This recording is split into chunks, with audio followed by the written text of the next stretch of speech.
So, how do we know that we need vitamin A and what is it good for? Let's take it a little more in depth and we'll start first of all from the big question, and that's what's the difference between vitamin A and beta carotene. Um, as you know, I think you know, vitamin A comes from animal food, and beta carotene and other carotenes, beta and gamma and delta and quite a few others actually, they come from vegetable sources, from plants, yellow, orange, red plants. Um, and it's actually a pigment. That's why I'm saying the colors.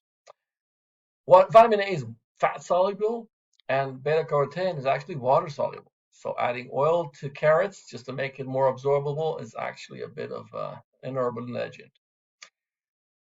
And it's very important to know that in order to convert beta carotene into vitamin A, which is what we're often needed if we're uh, eating mostly vegan sources or only vegan sources of food, we need the liver to be functioning optimally, which doesn't always happen.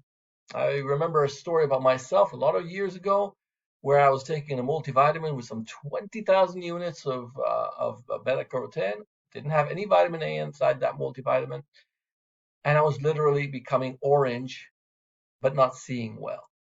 And it took one pill of vitamin A proper, retinol as it's called, 10,000 units, and that very evening my eyes were focused, clearly focused, a very big change. So it doesn't always work. That's one of the big lessons that I want you to take from this session.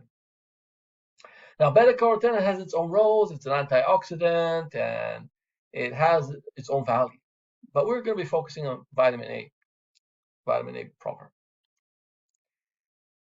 Now, um,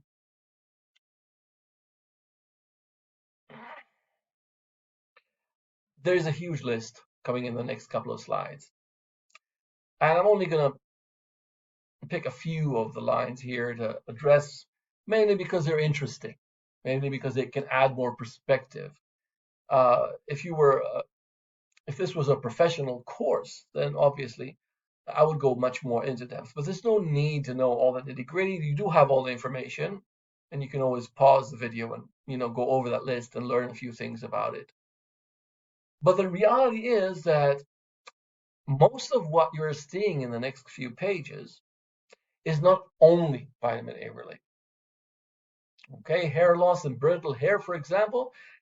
Well, it depends on zinc, it depends on circulation to the scalp, it depends on the shampoo you're using, it depends on the sun exposure, it depends on so many different things that just giving vitamin A when you have a lot of hair loss or brittle hair will rarely make a big difference. If there's a deficiency and you add A, that might be important. But if there's no A deficiency and you just add A, the fact that it can help hair loss and brittle hair in cases of deficiency doesn't mean it'll help when it's not deficient. And that's an important lesson when it comes to professional thinking of supplements. This is not about this is good for that. It's about if it's deficient and it affects what we're in need of, then it's probably a good idea to add this. Affects because we are deficient. Again, and another very classical example, vitamin A is a very important element for the mucous membranes, whether it's in the lungs, whether it's in the digestive system, or whether it's in the um, organs of reproduction. If you don't have enough vitamin A, then the mucous membranes won't be as healthy. So if you have a lot of symptoms that are related to the mucous membranes, that's an aspect to consider. But of course, mucous membranes have a lot to do with not drinking enough when they're off. And they have a lot to do with zinc and a lot to do with a lot of other elements. So just, shooting vitamin A because we said that might work for that, that might be important for that, that's unprofessional. And that's very common nowadays, just getting lists. You have this, take this and this and this and this and this. You have, you're sick with the flu, take vitamin C, take this and that. That's unprofessional as far as I'm concerned, because if you're not deficient in something, and you take it, it won't do anything but make a hole in your pocket. Uh, so yeah, there's all kinds of fascinating facts we can glean from these slides. Skin issues very often have to do with vitamin A, but very often, if you're not A deficient, you'll still have skin disorders because you're missing something else, or you're having a very powerful emotional reaction right now. Psoriasis is a classical example of people that try to change the world, and by doing so, very often suffer for psoriasis. And just adding vitamin A won't change that fact, will it? So yeah, so acne is also a classical skin issue. Might be effective if it's deficient. Okay. Um, and again, I'm showing you how many different symptoms can relate to vitamin A, mainly to make it clear the point, make that point clear that it's not about if you have this, take that. I mean, I'll be repeating that factoid, that perspective as many times as needed to really help drive that point in, because once you understand that point, everything changes for the better. Okay. Let's see.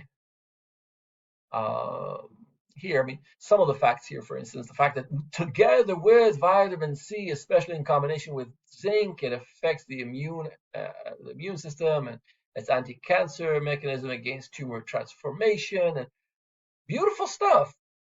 But notice the fact that it's three different elements, and only those of these elements that are actually deficient, if they're added, will do something. And if you add something that's not deficient, or if you add only that element and it's not deficient, you won't get anything. You won't get a single change. So, yeah, that's all very interesting options. Night blindness, we'll talk about that in a second. Skin symptoms, like I said, can also include scaling, dryness, wrinkling. I can add to that dandruff, another classical potential vitamin A deficiency, potential vitamin A deficiency.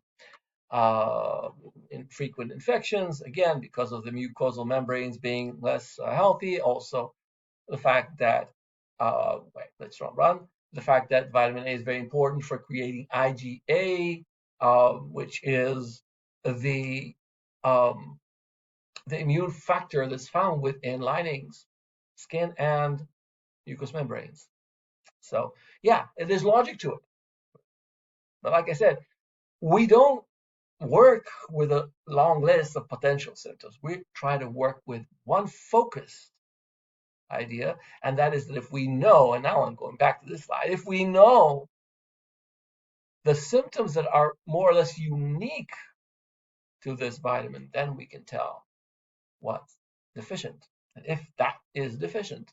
So the two classical symptoms of vitamin A deficiency are visual focus weakening when you're tired. I mean, if you can't read every evening, but you're fine in the morning, that's classical vitamin A. And if you have difficulty, like I hinted before, with night vision, the ability to readapt to the darkness after you get flashed by someone's light coming forward towards you when you're driving. If you have a problem with night vision and you have a weak visual focus capacity when you're tired, then these are actually very focused vitamin A deficiency symptoms. But it's very important to understand vitamin A and zinc are interlinked. They're codependent on being able to be on their transportability from the digestive system and then the liver to the rest of the body. So if you have zinc deficiency, your body will very often show signs of vitamin A deficiency. If you have vitamin A deficiency, your body might show a lot of zinc deficiency symptoms as well. And therefore, we need to find a solution for that. And I'll get to that at the end of the video. I'll explain exactly how I do the math, despite the complexity of having two interlinked elements. Now, there's a lot of important information about vitamin A. Some of it already said, like number 3, mucosal IgA antibodies are dependent on vitamin A. So yeah, it's very important for the immune system of this plane of immune system, the linings. But the more interesting one is number 1, actually. Prolonged exposure to all kinds of radiation increases utilization of vitamin E. In other words, it burns through your vitamin A, It burns through your vitamin A when you're just sitting in front of a computer screen for very long. Even just that electrostatic charge that's around the computer screen, which is still high, despite the fact that it's a lot less than it used to be with those huge 3D screens we had a few years back. But still, if you just put your hand in front of the screen, you can feel the static. You can feel the electromagnetic field. And that affects us, not as harshly perhaps as radiation or other forms. I'm talking about radioactive radiation, of course.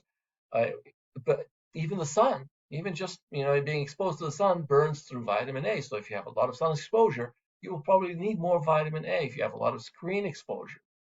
So definitely pay attention to your habits because they affect your needs. Number 2, we've already discussed about beta-carotene and vitamin A, and number 4, I just explained. And one last point here, which is super interesting in this list, is the birth control pill effect. The birth control pills have a tendency to cause a higher level of vitamin A in the blood, not because we absorb more vitamin A, but because more vitamin A is expelled from the cells into the blood. No one actually understands thoroughly why, but every possible source I could find over the years seems to show that it's at the expense of the cell level of vitamin A. So you have more in the blood, less in the cells, which means functionally you're living through a deficiency. So obviously adding vitamin A will probably be a good idea to an extent, but stopping the birth control pills will probably rebalance the blood in the cells. So maybe it's a good idea to look for a better way to prevent pregnancies. Now, the last thing I promised you is a very practical tip. How do we cope with the fact that zinc and A are codependent and still know what to do? So the system I use is actually very simple. Since I have a specific test for zinc, the zinc tally test, which is available, I'll link it again in the description so you don't have to look for the previous video, allows us to actually test whether or not we have enough zinc right now in the system.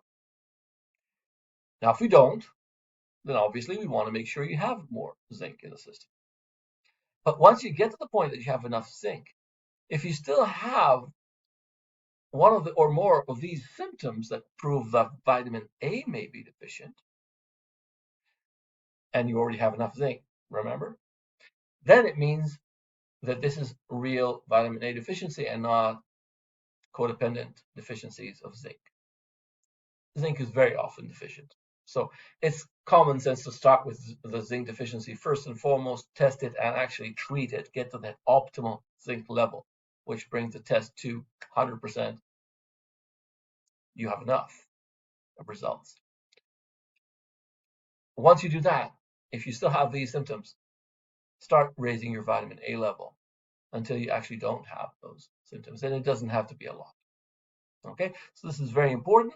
And one last tip, because it's common practice, not because I'm necessarily so wary about it. It is said that vitamin A should not be taken during pregnancy. Now, I don't consider that very logical. If there's obvious deficiency, this is super important to prevent a lot of troubles, a lot of problems, a lot of complications with pregnancy. I wouldn't just take preventative measures of more than 15,000 units a day. I do offer preventative supplementation during pregnancy because there is a high demand during this process called pregnancy, and I wouldn't want to start treating because there's already a great deficiency, not during pregnancy at least.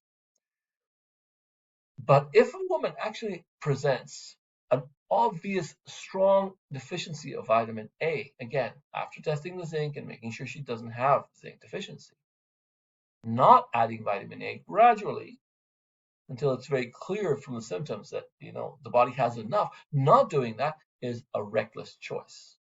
Of course, if you're pregnant, don't assume that this video is all your answers. Talk to us in person if you want our professional assessment, or talk to your therapist. But understanding this is important. Just because the world keeps pumping fear around vitamin A doesn't mean that necessarily that's our best response, to be afraid. Education dispels the need for fear. So, till the next time.